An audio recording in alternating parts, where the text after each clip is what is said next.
નમસ્તે વિદ્યાર્થી મિત્રો, આજે વાત કરીશું ધોરણ 9 અને વિષય વિજ્ઞાનના નવી બુક પ્રમાણે પાઠ નંબર 5 સજીવોના પાયાના એકમના પાઠની વચ્ચે જે આવતા પ્રશ્નો છે તે પ્રશ્નોનું સંપૂર્ણ સોલ્યુશન મેળવીશું। એ પહેલાં ચેનલની અંદર પ્રથમ વખત આવ્યા છો તો વિદ્યાર્થી મિત્રો ચેનલને ખાસ સબસ્ક્રાઈબ કરવા નમ્ર વિનંતી છે। વિદ્યાર્થી મિત્રો, વિશેષ પાના નંબરની વાત કરીએ તો 51 નંબરના પ્રશ્નોનું સોલ્યુશન આપણે સૌ પ્રથમ કરી રહ્યા છીએ। કોષોની શોધ કોણે અને કેવી રીતે કરી હતી? તો રોબર્ટ હુકે કોષોની શોધ કરી હતી। તેમણે જાતે તૈયાર કરેલા સૂક્ષ્મદર્શક યંત્રમાં ઓક્સ વૃક્ષની છાલની પાતળી ચીરીઓનું અવલોકન કર્યું। તેમણે અવલોકનમાં મધપૂડાના ખાનાઓ જેવી રચનાઓ જોઈ અને તેમણે આ ખાનાઓને કોષો તરીકે ઓળખાવ્યા હતા। એટલે શોધક હતા રોબર્ટ હુક અને તેમણે ઓક નામના વૃક્ષની જે છે તે મિત્રો છાલની પાતળી ચીરીનું અવલોકન કર્યું હતું। પ્રશ્ન નંબર 2, શા માટે કોષને સજીવનો બંધારણીય તેમજ ક્રિયાત્મક એકમ કહે છે? તો એક કોષી સજીવો એક જ કોષના બનેલા છે અને બધા જ પાયાના કાર્ય કરવાની ક્ષમતા ધરાવે છે। ઉચ્ચ કક્ષાના બહુકોષી સજીવો પેશી, અંગ કે તંત્ર કક્ષાનું આયોજન ધરાવતા હોવા છતાં તેમના જીવનની શરૂઆત યુગ્મનજ એટલે કે ફલિતાંડથી થાય છે। બહુકોષી સજીવોમાં શ્વસન, પ્રકાશ સંશ્લેષણ, પ્રજનન વગેરે કાર્ય કોષીય સ્તરે થાય છે। આથી કોષને સજીવનું બંધારણીય તેમજ ક્રિયાત્મક એકમ કહેવામાં આવે છે। મિત્રો, પાના નંબર 53ની વાત કરીશું તો ઇન્ટેક્સ પ્રશ્નોત્તરી પાઠ્યપુસ્તક પાના નંબર 53। તો કોષોની અંદર મિત્રો CO2 અને પાણી જેવા પદાર્થોની અંદર તેમજ બહારની તરફ વહન કેવી રીતે થાય છે તેની ચર્ચા કરવાની છે। બીજો પ્રશ્ન અહીં આપણને આપ્યો છે કે શા માટે કોષરસ પટલને પસંદગીમાન પ્રવેશશીલ પટલ પણ કહેવામાં આવે છે? તો મિત્રો, પહેલો પ્રશ્ન આપણે જોયો કે કોષોમાં CO2 અને પાણી જેવા પદાર્થોની અંદર તેમજ બહારની તરફ વહન કેવી રીતે થાય છે ચર્ચા કરો। તો CO2નું વહન કોષરસ પટલ વડે પ્રસરણ દ્વારા, જ્યારે પાણીનું વહન કોષરસ પટલમાંથી આશ્રુતિ દ્વારા થાય છે। CO2 અને પાણી તેમના વધુ સકેન્દ્રણથી ઓછા સકેન્દ્રણ તરફ ગતિ કરે છે। કોષરસ પટલને પસંદગીમાન પ્રવેશશીલ પટલ શા માટે કહેવામાં આવે છે? તો વિદ્યાર્થી મિત્રો, કોષરસ પટલ કેટલાક દ્રવ્યોને કોષમાં પ્રવેશ આપવાની તેમજ કોષ બહાર કાઢવાની અથવા નીકાળવાની મંજૂરી આપે છે। તે કેટલાક દ્રવ્યોની ગતિશીલતાને અવરોધે છે। આથી કોષરસ પટલ પોતાની પસંદગીના કોષને જ પ્રવેશ આપે છે, બાકીનાને બહાર કાઢી મૂકે છે। તો તેથી આપણે તેને પસંદગીમાન પ્રવેશશીલ પટલ પણ કહી શકીએ છીએ।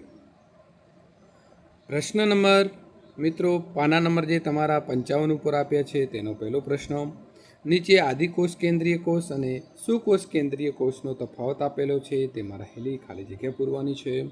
હવે મિત્રો, આદિકોષ કેન્દ્રીય જે છે તેનું કદ સામાન્ય રીતે નાનું, તો 1 થી 10 UM રહેલું છે। કોષ કેન્દ્રીય પ્રદેશ, તો એની અંદર આપણે જવાબ લખીશું કે ઓછો વિકાસ પામેલો છે। આ અવિકસિત કોષ કેન્દ્રીય પ્રદેશમાં ન્યુક્લિક એસિડ હોય છે, તે ન્યુક્લોઇડ તરીકે ઓળખવામાં આવે છે। નંબર 3, રંગસૂત્ર તો એકલ હોય છે। પટલીય તો અંગિકાઓની ગેરહાજરી। સુકોષ કેન્દ્રીયની વાત કરીએ તો કદ સામાન્ય રીતે મોટું એટલે કે 5 થી 10 UM છે। કોષ કેન્દ્રીય પ્રદેશ સુસ્પષ્ટ અને કોષ કેન્દ્ર પટલ દ્વારા આવરિત હોય છે અને એક કરતાં વધારે રંગસૂત્ર તેમાં જોવા મળે છે। સુકોષ કેન્દ્રીયના નંબર 4માં જવાબ આપણે લખવાના છીએ કે પટલમય અંગિકાઓની હાજરી છે।